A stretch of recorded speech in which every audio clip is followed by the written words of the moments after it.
Bonsoir à toutes et à tous. Je me présente, Marie-Michelle Laferrière, gestionnaire en engagement communautaire et partenariat au Conseil des écoles catholiques du Centre-Est. C'est un plaisir pour moi de vous accueillir encore une fois virtuellement ce soir pour le dernier webinaire d'une série de 4 destinée à vous accompagner, chers parents, tutrices et tuteurs, à la rentrée scolaire prochaine de votre enfant. Le thème de ce soir, des conseils pour une transition réussie vers la maternelle. Et discuter pourquoi on accorde autant d'importance à la bienveillance au CE-CCE. Vous verrez, c'est vrai. Je le vis en tant qu'employé au conseil, mais je peux aussi témoigner de la réelle bienveillance dans les écoles du CE-CCE auprès de mes 2 jeunes enfants. Aussi, vous aurez l'occasion de découvrir des stratégies à mettre en place afin d'aider votre enfant au niveau de son autonomie et finalement, comment se préparer à la rentrée scolaire lorsque son enfant ne parle pas encore le français. Avant de débuter la programmation, je laisse la parole à Madame Marie-France Paquette, surintendante de l'éducation, qui aimerait vous adresser quelques mots. Bonsoir. Merci Marie-Michelle. C'est vrai, la bienveillance est au cœur des priorités de notre conseil.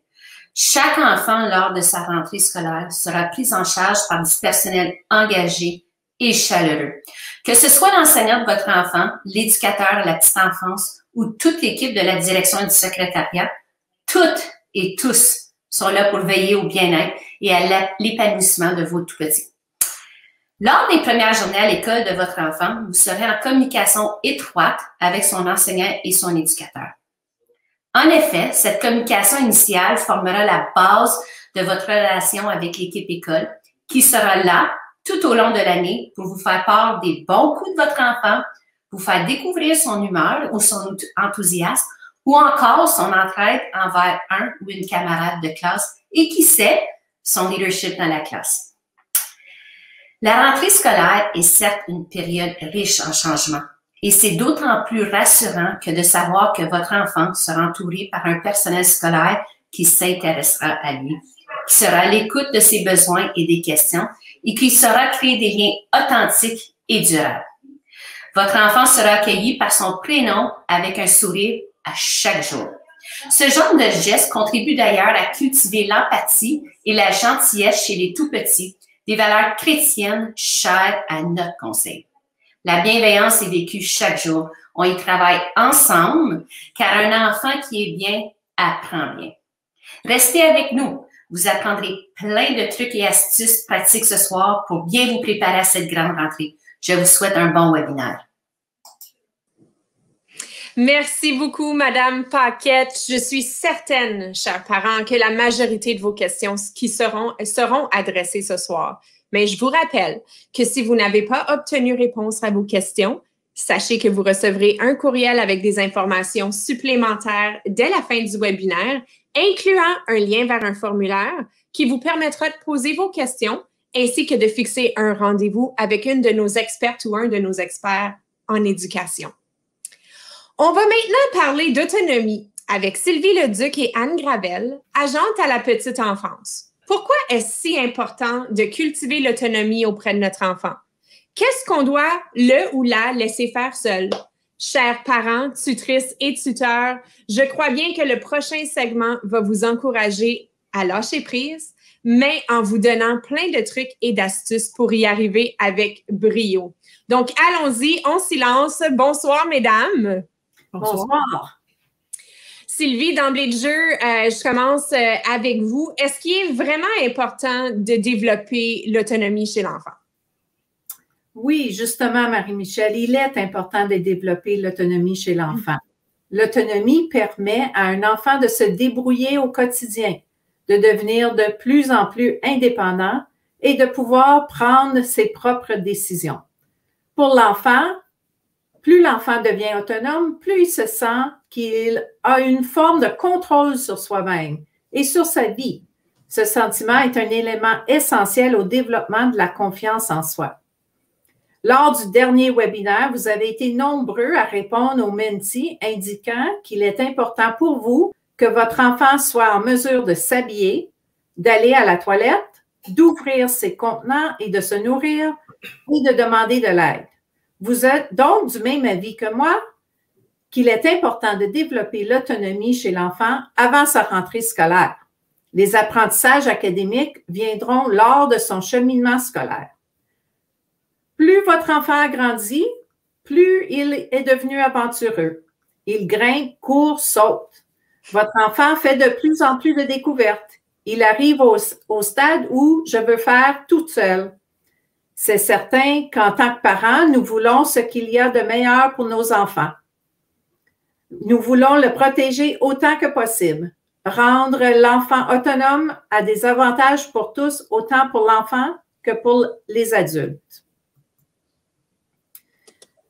Que ce soit l'autonomie ou une autre compétence chez l'enfant, souvenons-nous que les enfants sont tous uniques et se développent à leur propre rythme.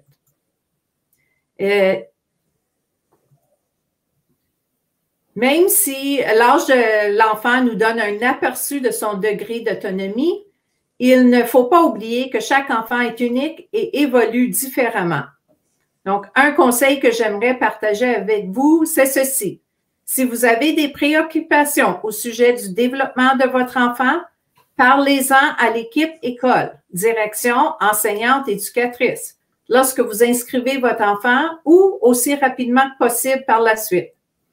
L'équipe est là pour vous appuyer. L'objectif est d'aider votre enfant à atteindre son plein potentiel.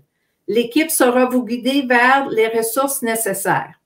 Et je voulais seulement vous mentionner qu'il y a des ressources qui sont sur le site web du Conseil, sous l'onglet Petite enfance ressources. Est-ce que c'est important, Sylvie, qu'un enfant sache s'habiller seul, de le laisser s'habiller seul? Bien, c'est certain que c'est important parce que papa ou maman ne sera pas toujours à côté de lui pour l'aider à se vêtir et se dévêtir. Donc, plus il sera capable de le faire, plus il aura confiance en lui-même.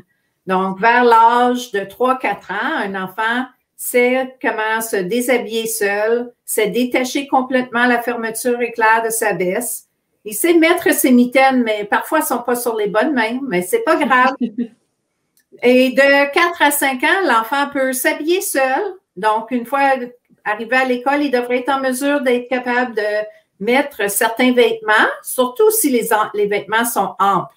Mais peut-être attacher la fermeture éclair pose encore des défis. Il sait aussi reconnaître l'avant et l'arrière de ses vêtements. Donc, si votre enfant rencontre des difficultés, montrez-lui comment faire, pas le faire pour lui ou pour elle, parce que vous ne serez pas toujours là. Un petit exemple, un petit truc, en attendant la rentrée, vous pouvez toujours jouer avec votre enfant. Lorsqu'il joue avec les déguisements, par exemple, c'est une bonne occasion pour le laisser se pratiquer, à s'habiller seul.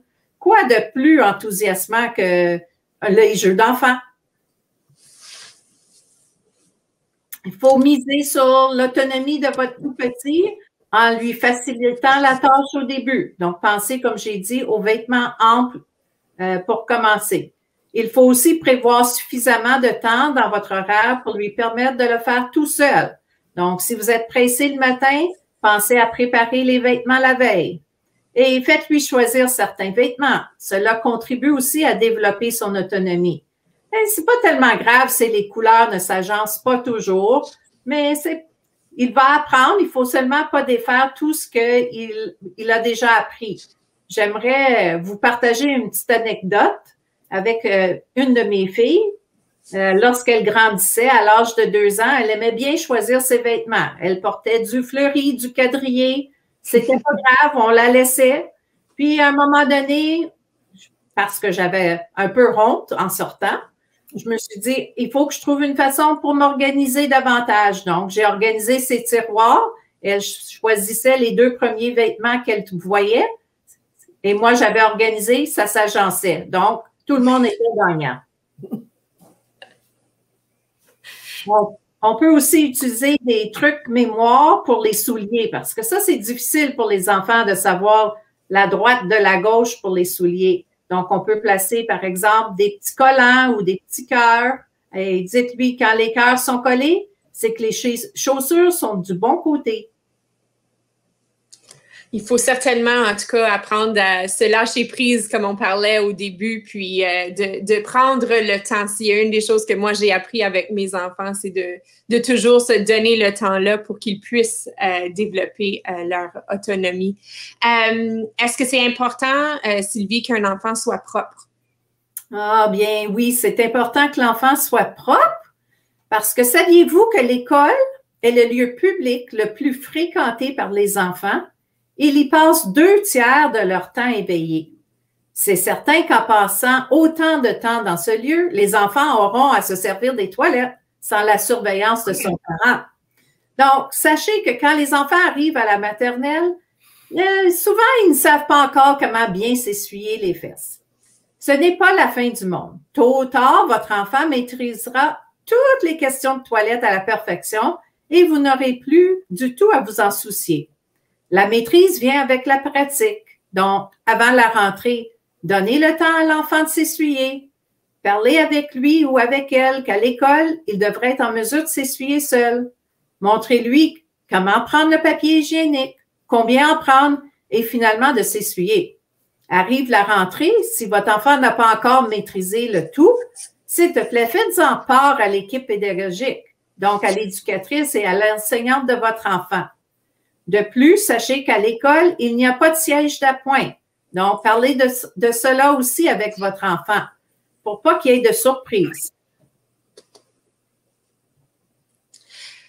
Est-ce qu'il y a des salles de toilettes proches pour les enfants? Parce que je sais en tout cas que moi, comme parent, ça m'a beaucoup inquiété l'idée que, OK, ben là, déjà, mon enfant doit sortir de la classe, aller à la toilette. S'il se passe quelque chose, y a-t-il quelqu'un de près? Comment ça se passe en maternelle jardin, Sylvie? Ah, merci pour la question, Marie-Michel. Justement, la plupart de nos classes de maternelle jardin ont les salles de toilette dans la classe. Donc, puisque vous ne pouvez présentement pas entrer dans les écoles et voir à quoi ressemble une classe de maternelle jardin, on a mis ici des photos des différents modèles. Vous allez voir que dans certains modèles, le lavabo est à l'intérieur de la salle de toilette et dans d'autres modèles, le lavabo est à l'extérieur de la salle de toilette. Donc, parfois, votre enfant pourrait peut-être même avoir un petit accident à l'école. Il ne faut pas s'en inquiéter. Donc, il sera permis d'y aller. Vous vous posez cette question, c'est certain. Est-ce que mon enfant peut aller à l'école s'il y a des petits accidents? Bien sûr. Il est fréquent qu'un enfant semble régresser dans son apprentissage à la propreté. Ceci peut être le cas lorsqu'il entre à la maternelle. Un changement de milieu peut occasionner aussi une régression temporaire. Il y a aussi ceux qui préfèrent jouer et oublient de se rendre aux toilettes. Donc, d'autres encore n'ont pas envie sur le moment, mais lorsqu'ils veulent y aller, oups, c'est trop tard. Donc, c'est pour cette raison que les équipes dans les écoles demandent souvent des vêtements de rechange. Justement, les éducatrices et l'enseignante vont lui remettre son sac de vêtements propres et demanderont à l'enfant s'il a besoin de l'aide pour se changer. Tout est fait pour respecter la dignité de votre enfant. Est-ce qu'il est important à l'enfant, en fait, j'imagine déjà en temps de COVID, ils sont habitués, mais cette importance de bien se laver les mains? Bien, c'est certain que justement, Marie-Michel, avec la COVID, on passe beaucoup de temps à se laver les mains, se désinfecter les mains. Les membres du personnel vont continuer à encourager vos enfants à se laver les mains le plus souvent possible à l'eau tiède, savonneuse, pendant au moins 15 à 20 secondes. Et en plus, on a mis des repères visuels en place pour appuyer les enfants. Donc, il est recommandé d'avoir déjà établi une bonne routine de lavage de mains avec votre enfant avant sa rentrée à l'école. Oui, puis je réfère les parents aussi au premier webinaire où on parlait d'une journée à la maternelle jardin, puis il y a ces moments-là de très bien ancrer dans la routine des enfants à l'école pour le lavage des mains aussi. Évidemment, un autre grand questionnement pour des parents, surtout quand c'est leur premier enfant qui va à l'école, c'est la question de la boîte à lunch. Donc, est-ce qu'il est important que mon enfant soit capable d'ouvrir tout ce que je mets dans sa boîte à lunch? La boîte à dîner peut permettre tellement d'apprentissage, mais contient aussi son lot de défis. Au départ, l'enfant doit apprendre ce qu'est une collation ou un goûter et en quoi consiste son repas du midi. Il ou elle doit pouvoir choisir de sa boîte et ne pas manger tout d'un seul coup. Vous pouvez appuyer votre enfant en y mettant des petits repères visuels pour qu'il ou elle sache quoi choisir. Ou encore, avant la rentrée, pourquoi ne pas mettre votre enfant dans une situation authentique d'apprentissage en planifiant quelques pique-niques dans la cour arrière ou au parc? L'enfant apporte avec lui son dîner dans sa boîte et sous votre supervision, il ou elle se pratique à faire les choix nécessaires et se pratiquera aussi à ouvrir ses contenants. Il sera ainsi bien plus autonome. Mais n'ayez crainte, si votre enfant n'a pas encore maîtrisé tous ses choix, le personnel en place appuiera votre enfant. Les écoles du CECCE sont conscientes de l'environnement et encouragent les récipients en plastique lavable au lieu des sacs de plastique jetables. Devant l'étagère au magasin ou devant vos propres armoires de cuisine, vous remarquez qu'il existe une panoplie de contenants dans lesquels vous pouvez y mettre le dîner et les collations de votre enfant. À la maison, mettez-les à la disposition de votre enfant. Essayez de voir quels sont ceux qui sont le plus faciles pour lui à ouvrir. Donc, saisissez toutes les occasions pour jouer avec votre enfant. Ayez du plaisir à le préparer. Donc, par le jeu, votre enfant développera une image positive et la confiance en lui-même. Il deviendra plus autonome en faisant des choix, en osant parler et communiquer ses besoins.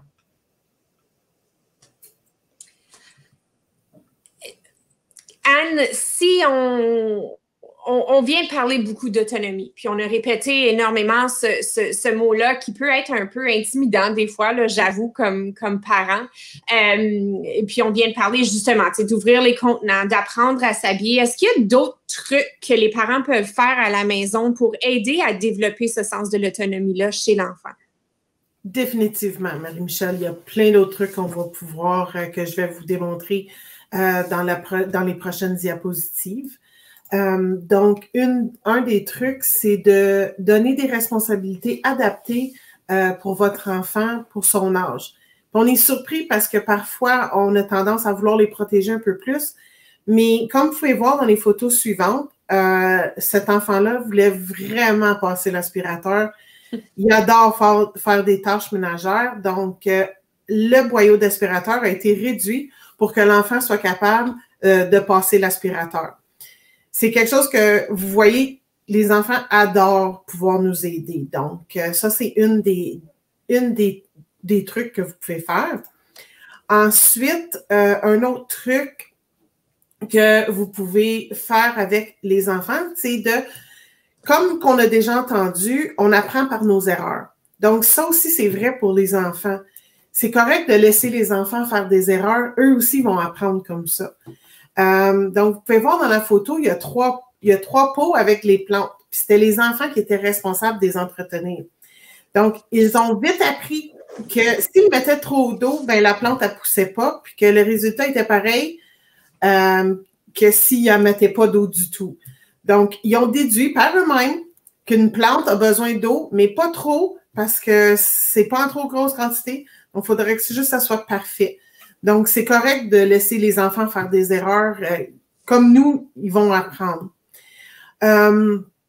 Ensuite, un autre truc qu'on peut faire, c'est les encourager de faire les choses par eux-mêmes. Donc, on a souvent entendu les enfants vouloir nous dire « Hey, moi aussi, je veux aider avec le souper ou je veux aider avec le déjeuner. » Bien, comme Sylvie a mentionné plus haut, ils veulent aider aussi pour faire leur dîner. Bien, pourquoi pas? Donc, ici, dans les photos, vous voyez que les enfants, ils sont en train de laver les fruits, sont en train de couper des légumes, tout en gardant conscient qu'on garde la sécurité de l'enfant à l'œil, évidemment, mais ceci va vraiment donner confiance à votre enfant. Puis ce sens de fierté-là de pouvoir aider maman et papa, puis de faire une tâche d'adulte, il n'y a rien de mieux, puis vous voyez là les sourires. Si vous pouviez voir les sourires là, des photos, là, ça serait bien. Ensuite, pendant qu'ils font des nouvelles tâches, comme des nouvelles réussites, c'est bien de les féliciter. Il ne faut pas hésiter non plus. Ils ont accompli, ils sont fiers. Juste de voir votre visage, d'être fier d'eux, ben eux, ils vont être fiers d'eux-mêmes. Ça va vraiment, là, vous allez voir l'étoile dans leurs yeux. Donc, le plus de beaux mots, puis de vraiment les féliciter à fond, va vraiment les pousser là, à être encore vouloir aider, puis d'aller plus loin. Une autre chose, c'est qu'évidemment, Sylvie l'a mentionné aussi, sous supervision, lors des tâches, c'est correct de superviser, mais c'est aussi de vouloir les guider là-dedans aussi. Donc, vous pouvez aussi, comme vous voyez dans la photo ici, faire les plantes. Donc, ils ont pris de la terre noire, puis il y avait un gros tas de terre noire. Bon, mais eux, ils voulaient nécessairement pelleter la terre noire. C'est une tâche qui est facile à faire, facile pour les enfants, donc c'est applicable pour eux. Donc, c'est correct de les laisser faire tant aussi longtemps qu'on les supervise puis qu'il n'y a pas rien qui arrive en même temps. Donc, si on regarde ici la photo, les enfants sont très fiers. Ben, n'hésitez pas de donner l'occasion à votre enfant de participer à des tâches familiales. Les enfants adorent ça. Ils adorent trouver ça, c'est comme un jeu. Il n'y a rien de mieux que de jouer à la maman et au papa quand ils sont entre leurs amis. Donc, il n'y a rien de mieux. L'enfant peut faire tellement de tâches comme sécher la vaisselle, mettre la table, aider avec les repas. Exemple, mettre les épices dans une compote de pommes ou la cannelle dans une compote de pommes ou mettre le linge sale dans le panier. À l'extérieur, les enfants peuvent arroser les plantes, ils peuvent balayer le trottoir. C'est certain qu'ils vont avoir nécessairement, ils vont avoir besoin de la supervision, mais en tout, là, ceci va toutes les apporter à acquérir une belle confiance puis une indépendance puis un sens de responsabilité. Donc, si vous amenez doucement votre enfant vers l'autonomie dans les tâches ménagères, ben ceci va vous aider aussi, parce que ce ne sera pas juste vous qui font les tâches ménagères, les enfants vont pouvoir en faire, mais ça va aussi leur donner un sens de fierté, puis ils vont acquérir des compétences selon les motivations, puis selon les intérêts, puis ce qui leur plaît. Donc, chaque enfant évolue de leur propre façon et évolue nécessairement à leur propre rythme, mais ça, c'est pas grave. Tous les enfants sont capables, tant aussi longtemps qu'on leur donne cette confiance-là, puis qu'on les accompagne dans leur apprentissage. S'il y a une chose que je retiens comme parent, et encore aujourd'hui, là, je parle 100% pour moi, mais c'est de prendre le temps pour leur donner ce temps-là de développer l'autonomie. On a tendance dans nos vies à vouloir bouger rapidement, on est toujours go, go, go, mais en leur donnant le temps de développer cette autonomie-là, ça ne peut que les servir plus tard. Merci beaucoup, Madame Leduc et Madame Gravel. D'ailleurs, chers parents, Madame Gravel sera parmi nous samedi pour l'activité avec les tout-petits dont on va vous parler un peu plus tard. Je vous invite maintenant, on a parlé de contenant, on a parlé de boîte à dîner. Je vous invite maintenant à visionner une vidéo qui va vous proposer du contenu nutritif à inclure dans la boîte à dîner de votre enfant. Cette vidéo m'a inspirée moi-même. Je fais des lunchs depuis maintenant quelques années et je vous assure que ce type de conseil n'est jamais de trop. Bonjour tout le monde, je m'appelle Jacqueline Villeneuve et je suis diététiste professionnelle ici à Ottawa dans quelques magasins Loblaws. Aujourd'hui, mon but, c'est de vous partager comment bâtir une boîte à lunch qui est bien équilibrée, qui est complète pour nos enfants. Et j'espère aussi vous donner plein d'inspiration pour les repas de dîner, en plus des collations. C'est souvent estimé qu'à peu près la tiers de la nourriture que les enfants mangent est consommée pendant la journée de l'école. Et on peut vraiment penser à la boîte à lunch comme l'essence pour nos corps. Avoir une boîte à lunch qui est complète, qui est équilibrée, permet aux enfants de se bien concentrer, d'avoir assez d'énergie pour la journée, de maintenir une bonne humeur et bien sûr avoir les nutriments qu'ils ont besoin pour bien grandir. Donc, quoi inclure dans la boîte à lunch?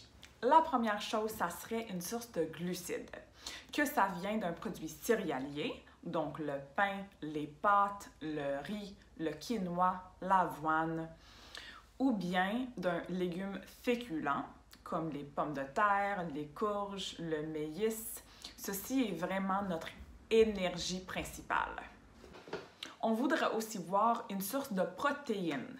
Ceci est une source d'énergie à long terme et qui est très important aussi pour les muscles.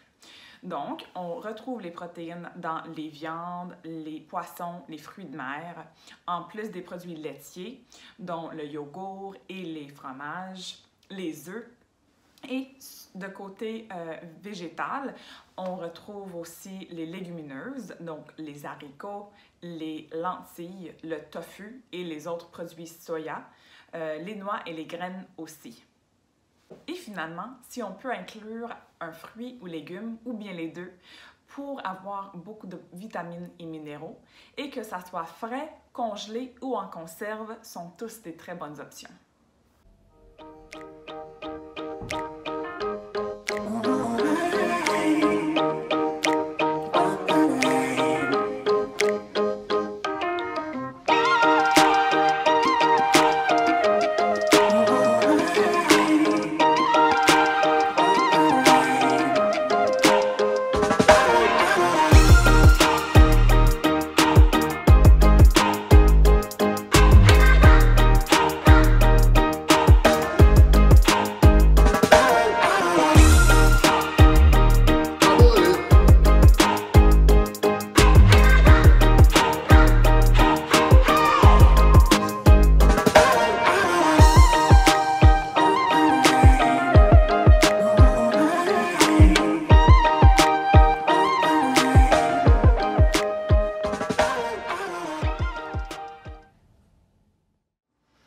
Petit conseil, ça serait de varier les repas de jour à jour.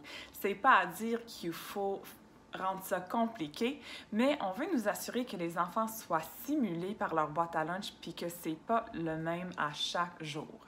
Donc, de leur demander peut-être avant d'y aller à l'épicerie, qu'est-ce qui a l'air bon cette semaine comme produit céréalier? Est-ce qu'on préfère le pain ou le pain pita, le tortilla, un muffin anglais? Même chose pour les fruits et légumes. La semaine passée, on a mangé des carottes et des concombres. Peut-être cette semaine, est-ce que ça serait amusant d'essayer les poivres, les petites tomates?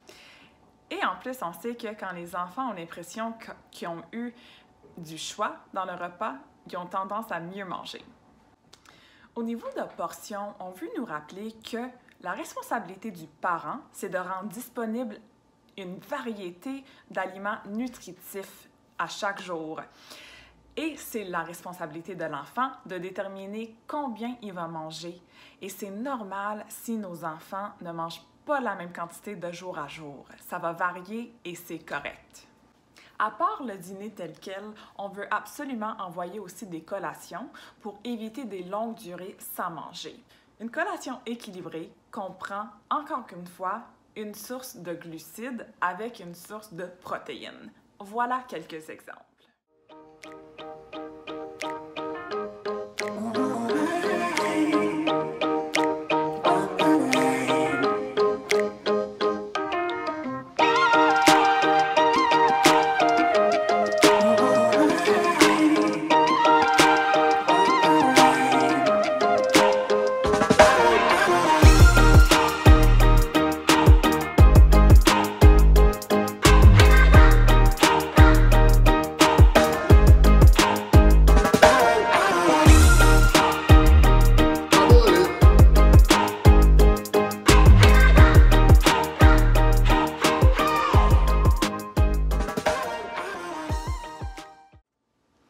Une note aussi sur la salubrité de la boîte à lunch.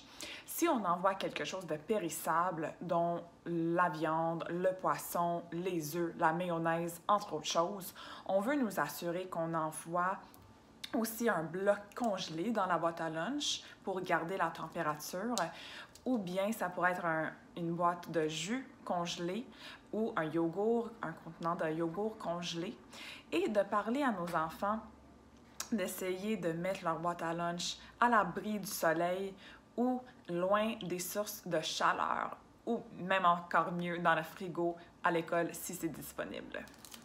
De l'autre côté, si on envoie quelque chose qui est mangé chaud, on voudrait l'envoyer dans un contenant qui se réchauffe, comme un thermos, avant de l'envoyer à l'école. Je vous remercie beaucoup d'avoir écouté. J'espère que vous avez beaucoup appris. Et si jamais vous avez des questions, n'hésitez pas à me contacter. Bonne journée! Merci beaucoup pour ces conseils, Madame Villeneuve et notre partenaire Loblaw pour ce beau vidéo. Donc maintenant, nous abordons le thème de la langue parlée par votre enfant. Est-ce que vous êtes inquiet de son niveau de français? N'ayez crainte, le CECCE est là pour répondre à vos questions, mais surtout pour vous rassurer. Je m'entretiens maintenant avec Jennifer Thomas, agente à la petite enfance, pour discuter des techniques d'acquisition de la langue française en maternelle. Restez branchés, nous vous présenterons des trucs que vous pourrez mettre en pratique à la maison, chers parents, tuteurs et tutrices. Bonjour Jennifer. Merci de te joindre à nous ce soir. Jennifer, d'emblée de jeu, est-ce que c'est important pour un enfant de vraiment bien comprendre le français lorsqu'il arrive à la maternelle?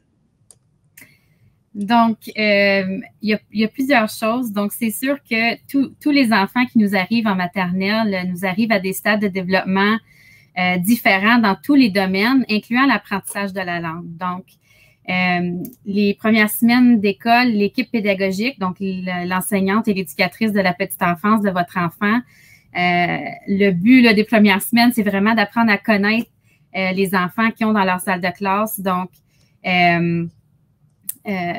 c'est sûr qu'ils vont mettre des stratégies en place aussitôt qu'ils reconnaissent qu'un enfant ne comprend pas la langue. C'est sûr que, comme mes collègues vous disaient tantôt, si vous avez des inquiétudes à ce niveau-là, c'est important de les partager avec l'équipe école afin qu'ils puissent déjà mettre des stratégies en place dès jour 1. Donc, même si votre enfant ne parle pas le français encore, c'est correct. L'équipe pédagogique, comme j'ai dit, va mettre des stratégies en place. Donc, les enfants passent par plusieurs étapes importantes là, afin de pouvoir parler en français de façon spontanée. Donc, premièrement, ils vont réagir à des consignes simples. Ensuite, ils vont commencer à comprendre des consignes de quelques étapes. Donc, c'est sûr que les adultes dans la salle de classe, s'ils reconnaissent que l'enfant n'a pas encore même la compréhension de la langue, ils vont donner des consignes simples et non des consignes à 10 étapes. Donc, ne vous inquiétez pas. Ensuite, l'enfant va commencer à répéter des mots, des petites phrases, donc des mots qu'il entend souvent, surtout à l'école ou à la maison. Ensuite, ils vont utiliser de façon spontanée certains mots en français. Donc, vous allez voir à la maison, des fois, il va revenir, puis il va commencer à vous dire des mots là qu'il entend souvent à l'école. Donc, souvent, c'est par rapport à la routine ou des activités qui se répètent à chaque jour. Ensuite, l'enfant va commencer à mélanger les deux langues. Donc, par exemple, dans la même phrase, il pourrait dire « Today, I mangé a pomme ». Ça semble drôle, puis des fois, les parents, en tant que parents, on s'inquiète un peu, mais c'est vraiment bien parce que ça veut dire qu'il commence à vouloir de plus en plus parler la langue, puis il commence à répéter les mots qu'il entend souvent. Mon fils, il m'a dit « Today, I went to the gymnase ». Donc, tu sais, il va lancer des mots des deux langues, donc c'est vraiment bien. Et ensuite, de plus en plus, il va dire de plus en plus de mots en français et parler de façon spontanée dans des phrases courtes et de plus en plus longues. C'est sûr que passer à travers de toutes ces étapes-là, ça peut prendre quand même du temps, dépendant où est rendu l'enfant dans son développement de la langue. Et chaque enfant, comme mes collègues l'ont dit tantôt, apprend à son rythme et à sa façon. Donc, on est là pour vos enfants. C'est certain qu'en tant que parent, Jennifer, il peut y avoir une certaine inquiétude justement au fait que, admettons, un enfant, là, on comprend, il peut commencer l'école même s'il ne parle pas le français, mais étant donné que l'enfant ne parle pas le français, comment est-ce que l'équipe école va communiquer avec lui? ou elle? Bonne question. Donc, c'est sûr que l'enseignante et l'éducatrice de la petite enfance vont mettre plusieurs stratégies en place dès les premières journées d'école afin de sécuriser les enfants et qui sentent là, pas perdus. Là. Donc, c'est sûr que les adultes dans la classe vont parler en français tout au long de la journée. Donc, ils vont, si l'éducatrice, par exemple, est en train de préparer du matériel pour une activité, ben, elle va dire à haute voix qu'est-ce qu'elle est en train de faire. Donc, le plus qu'on peut exposer l'enfant à la langue, le mieux. Donc, les adultes parlent toute la journée en français. Ils vont aussi répéter en français ce que l'enfant vient de lui dire. Donc, si l'enfant lui dit quelque chose en anglais, par exemple, I'm hungry, ben, l'adulte, tu as faim, OK, ben, la collation bientôt. Ils vont utiliser des images, donc des visuels dans la classe. Donc, vous allez, dans une salle de classe, on va utiliser comme, par exemple, un horaire visuel. Donc, l'enfant peut se repérer au travers de la journée où il est rendu. Et puis, quand les adultes, quand l'enseignante et l'éducatrice parlent de qu'est-ce qui s'en vient, ben, ils ont les images pour appuyer l'enfant aussi. Ils vont utiliser beaucoup de gestes, comme moi. Donc, donc, si c'est le temps, je ne sais pas moi, de venir s'asseoir au tapis, ben, ils vont faire des gestes, viens assis au tapis. Donc, beaucoup de gestes. Ils vont utiliser des chansons francophones, donc soit chanter ou faire jouer de la musique francophone. Et souvent, c'est les mêmes chansons, surtout en début d'année.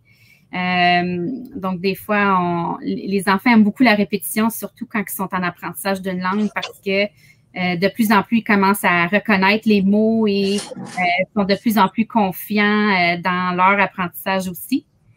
Les livres, donc ça, c'est une grosse partie en maternelle jardin.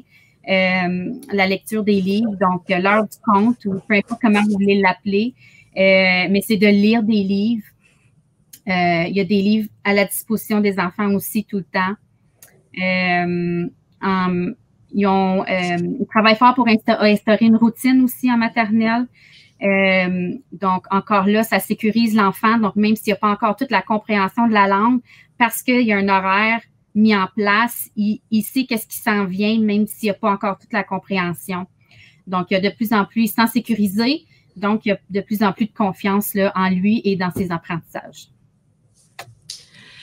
Comment est-ce qu'un parent, Jennifer, peut aider déjà d'emblée de jeu en préparation à la maternelle ou au jardin? Comment est-ce qu'un parent peut aider son enfant à apprendre le français?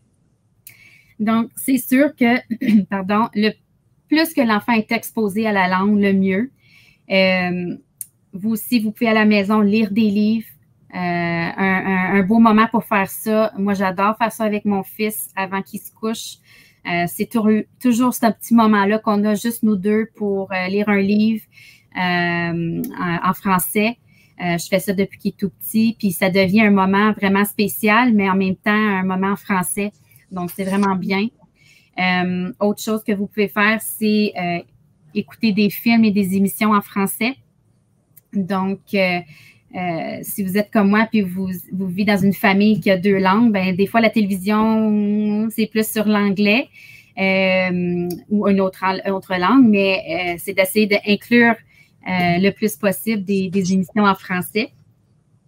Quand vous parlez à votre enfant qui est en apprentissage de la langue, ben c'est de mettre l'emphase sur des mots clés. Donc, si par exemple l'enfant est en train de manger une pomme, tu peux lui poser des questions. « est-ce qu'elle est bonne ta pomme? Est-ce que tu aimes ça? Moi, j'aime les pommes. Les pommes. » Donc, on répète souvent le même mot, mais quand un enfant est en apprentissage de la langue, c'est important la répétition. Donc, d'utiliser un langage simple aussi. Donc, si vous posez une question ou donnez une consigne à votre enfant, en français, c'est d'utiliser des consignes simples. Converser, donc avoir des conversations avec votre enfant en français tout le temps. Vous êtes dans l'auto, ben on parle de tout ce que vous voyez qui passe. Je vois un auto bleu ou n'importe quoi. Vraiment, c'est, comme je dis, là, le plus que l'enfant est exposé à la langue, le mieux. Vraiment, là, c'est de vous amuser en français. L'enfant apprend mieux par le jeu. Donc, si vous êtes en train de vous amuser, il va apprendre.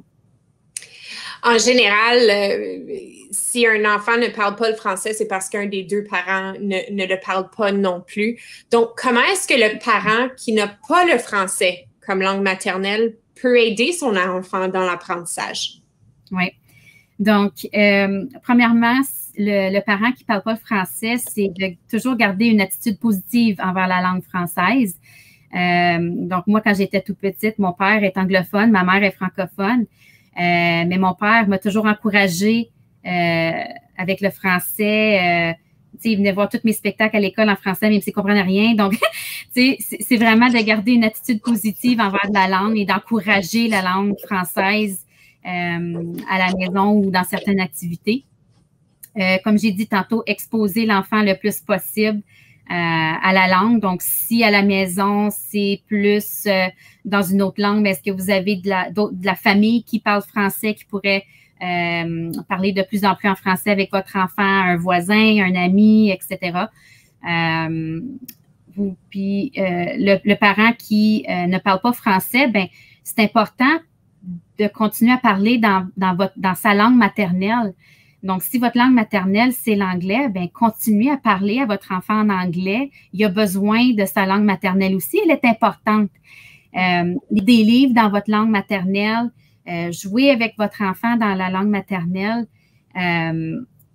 Et puis, ce qui est vraiment amusant aussi, c'est, ça me fait penser à mon fils puis mon mari, parce que mon mari est anglophone aussi, c'est quand mon fils est rendu à un certain âge, bien là, c'est lui qui apprenait à mon mari des mots en français. Donc, si votre enfant commence déjà la maternelle en septembre, il est déjà à un âge où il pourrait jouer ce jeu-là. Puis, écoute, les enfants adorent, tu sais, moi, j'ai appris à mon parent comment dire un mot en français. Donc, c'est vraiment amusant. Donc, encore une fois, amusez-vous en français. C'est le plus gros... la plus grosse idée que je peux vous donner ce soir, c'est de vous amuser en français, vraiment.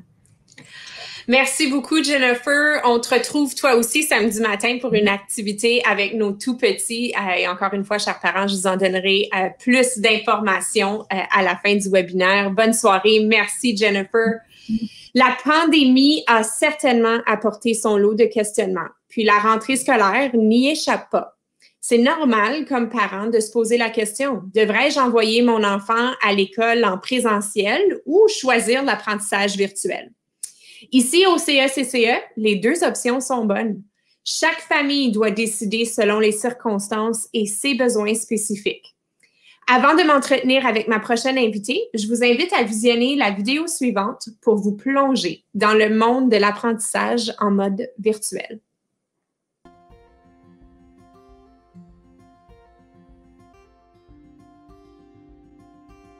Bonjour et bienvenue à vous tous. Mon nom est Sylvie Tessier-Lacroix. Je suis la directrice ici à l'Académie d'apprentissage virtuel, communément appelée l'AAV, du Conseil des écoles catholiques du Centre-Est. Aujourd'hui, la capsule va vous permettre de visiter quelques-unes de nos classes pour témoigner de l'enseignement et de l'apprentissage ici à l'Académie. Vous allez avoir la chance de visiter une classe de maternelle jardin. Alors, si vous êtes prêts, suivez-moi dans notre monde virtuel. Fait qu'il fallait encercler, les amis, les images des mots où ce qu'on entendait le son G. Je vais vous choisir à tour de rôle puis vous devez me partager vos réponses. Mademoiselle Adèle. Dragon. Oui, c'est un dragon. Oui. Oui, parce qu'on entend le son G. Charlotte. Crayon. Oui, c'est un crayon. Est-ce que tu as encerclé crayon? Non, on peut mettre un X sur le crayon, les amis, parce qu'on n'entend pas le son G dans crayon. OK, Eric, ton tour. Celui... Gorée. Oh oui, tu peux faire la gorée. Et est-ce que tu l'as encerclé? Oui. Oui, on entend le son G dans le mot gorille. OK, Rico.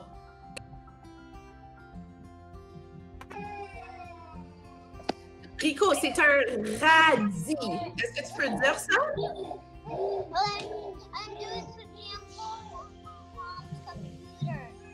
C'est correct. But in the word radis, est-ce que tu entends le son G? Where's a D? It's a D. Oui, c'est la lettre D. D. Fait que non, on entend-tu le son G? Non. Fait que sur ton Jamboard que tu travailles, tu vas mettre un X. OK? Merci, Rico. Quelle belle option pour nos tout-petits. Je m'entretiens donc maintenant avec Sylvie Tessier-Lacroix, qui est la directrice de l'Académie d'apprentissage virtuel au CECCE, pour répondre aux questions les plus fréquemment posées en lien avec l'enseignement virtuel au CECCE. Bonsoir, Sylvie. Est-ce que tu peux déjà, en partant, me dire comment ça se passe une journée type d'apprentissage en ligne pour les tout-petits de la maternelle et du jardin d'enfants? Bien, typiquement, une journée à l'AAV, c'est un peu comme à l'école en présentiel. C'est sûr qu'on est à l'écran, mais on permet beaucoup de flexibilité pour les jeunes enfants. L'attention est pas toujours là. Ils sont tout petits. Ils ont besoin de bouger. Alors, bien qu'il y ait un horaire très fixe, avec des heures pour des pauses, alors les récréations, l'heure du dîner, tout ça, on parlait de la boîte à dîner tantôt. On fait toutes ces leçons-là comme on fait en présentiel, mais on s'arrête vraiment fréquemment pour faire une pause bougeotte. On met une petite vidéo, l'éducatrice et l'enseignante dansent avec l'enfant, bougent avec l'enfant, fait faire une chasse au trésor. Vous avez vu tantôt Madame Kim qui faisait le son G. Alors, une pause bougeotte, ce serait probablement « va dans la maison chercher un objet avec le son G ». Alors, les enfants, là, on leur dit de ne pas courir dans les escaliers, bien sûr, mais c'est une journée… Les mêmes règlements qu'à l'école. Exactement, la sécurité avant tout. Mais c'est un peu comme ça. C'est une journée à peu près comme en présentiel. Au début de l'année, c'était un défi parce qu'on se disait, ben les enfants n'écoutent pas, sont un peu dans la lune, mais finalement, on s'est rendu compte que comme en présentiel, après la petite leçon de 5 ou 6, 7 minutes, ben à ce moment-là, l'élève est dans un centre à l'école, va faire le centre d'écriture, le centre de bloc ou peu importe. Alors, on a adopté cette même façon flexible-là de permettre à l'élève de faire son travail qu'on lui demande, mais aussi d'explorer autrement. Est-ce qu'en mode virtuel, il y a des stratégies particulières qui sont utilisées pour appuyer l'apprentissage du français? Donc, on vient de parler dans le bloc précédent des enfants qui n'ont pas encore la langue avant leur entrée à l'école. On en a vu un bel exemple d'ailleurs dans le vidéo. Oui, effectivement. Alors, Mme Kim utilisait beaucoup la répétition et la traduction, un peu comme Jennifer parlait. Nous, on utilise beaucoup les comptines et la chanson, parce que c'est prouvé par les recherches que la musique aide beaucoup au cerveau à faire la connexion entre les langues. La musique est très bonne pour ça. Alors, nous, on voit le vocabulaire avec les enfants parce que les enseignants et les éducatrices préparent les leçons à l'avance.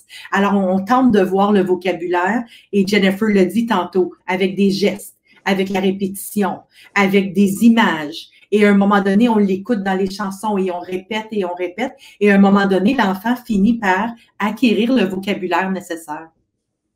Si un parent se dit, pour moi, l'option de l'Académie d'apprentissage virtuel est la meilleure, est-ce qu'il y a premièrement une date limite pour inscrire son enfant à l'AAV? En ce moment, on est dans le processus d'établir le processus d'inscription et dans la prochaine semaine, le conseil scolaire va envoyer justement aux parents le processus. Mais je pense que on va demeurer flexible pour les parents.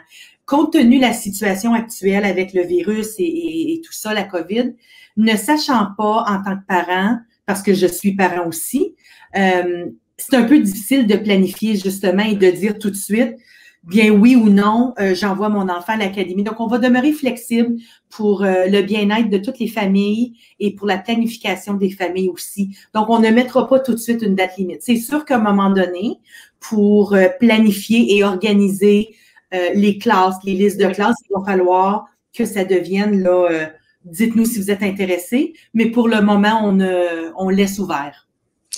Puis, justement, dans cette planification-là, est-ce qu'un parent peut inscrire son enfant à la AV, puis finalement, après une période d'essai, dire, regarde, ça marche pas pour nous. Finalement, on veut que notre enfant soit présent dans son école d'attache, puis réintégré en présentiel. Est-ce que c'est possible? Absolument. Puis ça rentre dans la flexibilité dont je parlais tantôt.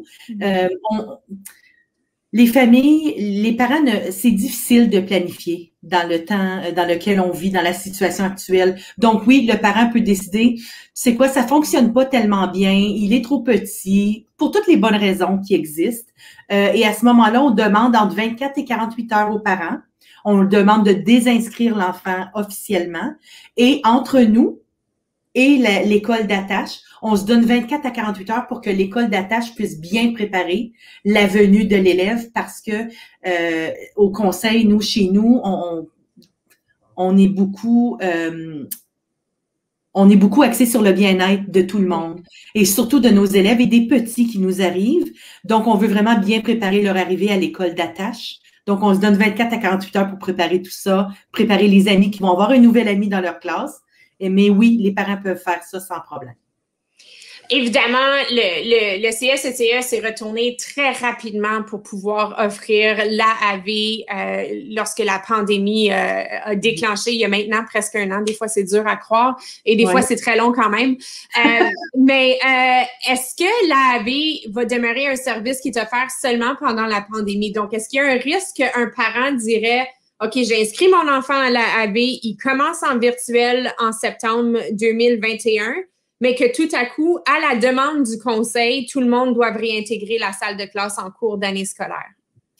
Non, je ne pense pas. Je pense que si on commence l'année avec le service de l'Académie d'apprentissage virtuel, c'est un service qui va exister pour l'année. Maintenant, est-ce que ça va changer pour l'année suivante?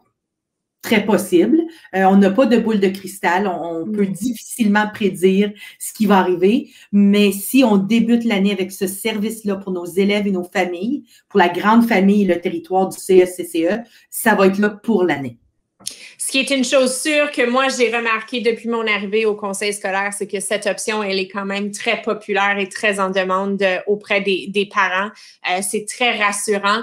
Et je suis certaine, chers parents, tutrices et tuteurs, que vous avez sûrement d'autres questions face à l'Académie d'apprentissage virtuel. Puis sachez qu'on a une page web dédiée à ça sur le site web du conseil. Puis envoyez-nous vos questions, ça va nous faire plaisir de les acheminer à l'équipe de l'Académie d'apprentissage virtuel. Merci beaucoup, Madame Tessier-Lacroix, d'avoir été avec nous ce soir. Avec plaisir et ça va me faire plaisir de répondre aux questions aussi.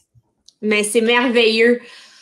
Maintenant, que vous choisissiez l'apprentissage en présentiel ou en virtuel, une chose demeure sûre, il est important de s'inscrire dès aujourd'hui à l'école de votre quartier pour qu'on puisse vous accompagner puis bien planifier la rentrée scolaire de votre enfant. Donc, l'équipe du Centre d'accueil et d'admission du CECCE va se faire un plaisir de vous guider dans le processus d'inscription si vous avez besoin d'aide. D'ailleurs, vous recevrez un courriel à ce sujet suite à ce webinaire. Mais je vous rassure tout de suite, le processus d'inscription n'est pas sorcier, c'en est même facile. Cette courte vidéo vous en fera même la preuve.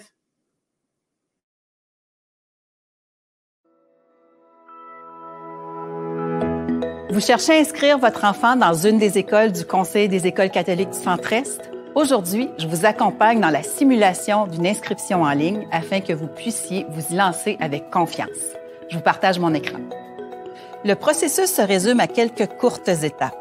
D'abord, rendez-vous sur le site écolecatholique.ca ou sur le site d'une école du CECCE et cliquez sur le bouton rouge « Inscrire mon enfant ». Il faut ensuite créer un compte. Ici, on vous demande d'inscrire votre nom, votre adresse courriel, et de créer un mot de passe qu'il faut évidemment conserver.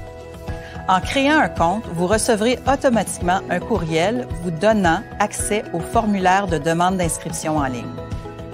Si vous avez déjà inscrit un enfant au CECCE en utilisant ce formulaire, ouvrez simplement une session pour accéder à un nouveau formulaire.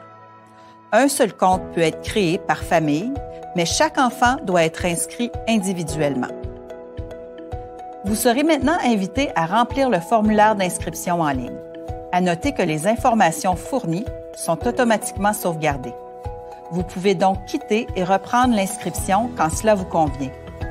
Lorsque tous les champs sont complets, vous devez soumettre le formulaire en cliquant ici. Vous recevrez alors un courriel vous indiquant que nous avons bien reçu votre demande. Dans les jours suivant la soumission de votre demande, un membre de l'équipe vous appellera pour vous demander de nous faire parvenir les documents suivants.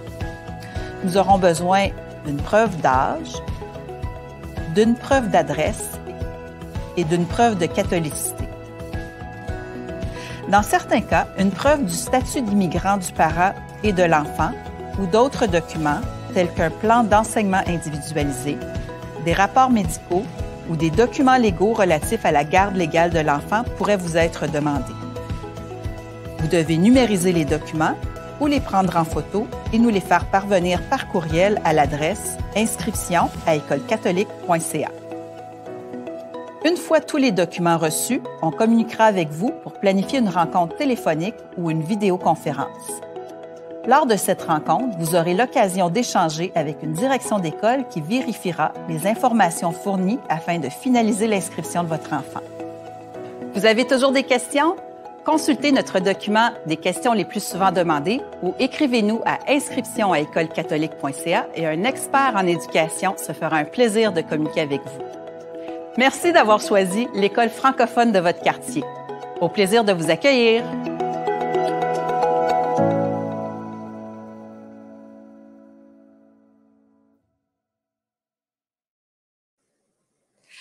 Voici ce qui conclut le dernier webinaire d'une série de 4. Au cours des derniers mois, ensemble, nous avons pu découvrir en quoi consiste une journée à la maternelle dans une des écoles du CECCE. On a pu découvrir l'importance de la construction identitaire, l'apprentissage par le jeu et les salles de classe extérieures. Nous avons également partagé des trucs et des astuces pour une rentrée en toute quiétude, ainsi qu'une gamme de services pour faire en sorte que le passage de votre enfant au CECCE soit un succès sur toute la ligne. J'espère que cela vous a plu. N'oubliez pas que vous pouvez visionner à nouveau les 4 webinaires sur le site du Conseil écolecatholique.ca/en route. Ce n'est qu'un début. En effet, gardez l'œil ouvert. Nous vous enverrons au cours des prochaines semaines et des prochains mois des astuces, des capsules vidéo ou des articles pour continuer à vous appuyer dans cette belle transition qui attend votre famille. Pour conclure, n'oubliez pas l'activité virtuelle de relaxation par le jeu qui aura lieu ce samedi 6 mars pour vos tout-petits. Nous allons construire une bouteille sensorielle et une balle relaxante avec Madame Anne. Et ensuite, nous utiliserons cette balle relaxante pour faire une session d'exercice de relaxation avec Madame Jennifer. Vous verrez, l'enthousiasme et l'énergie de ces agentes de la petite enfance seront certainement plaire à vos enfants. Le courriel que vous recevrez à la suite de ce webinaire contiendra non seulement un lien pour l'activité de samedi, mais aussi la liste de matériaux nécessaires pour pouvoir y participer pleinement. Je vous invite aussi à nous envoyer tout commentaire ou autre information que vous aimeriez avoir afin qu'on puisse les inclure dans nos communications avec vous. Je vous remercie à nouveau pour votre participation de ce soir. Au plaisir de vous compter parmi nous en septembre. Une belle soirée, fin de soirée à vous.